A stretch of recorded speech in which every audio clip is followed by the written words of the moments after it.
Assalomu alaykum hammaga. Dukur oldida eski teplitsa bor. Teplitsaning ichida bitta kottejni elektromontaj ishini qilib berdik. Ko'rishingiz mumkin. Yog'och tashalgan joylarga gofrali montaj qilib berdik. Ko'rishingiz mumkin.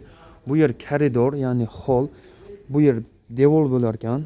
Devorga kabel tashab ketdik. Переключатель, ya'ni narigi tomondan ham o'chirib yoqsangiz bo'ladi. Bu tomondan ham o'chirib yoqsangiz bo'ladi. Patologiya beton bo'lgan joylarga kabelni o'zini chiroyli qilib montaj qilib berdik. Mana ko'rishingiz mumkin.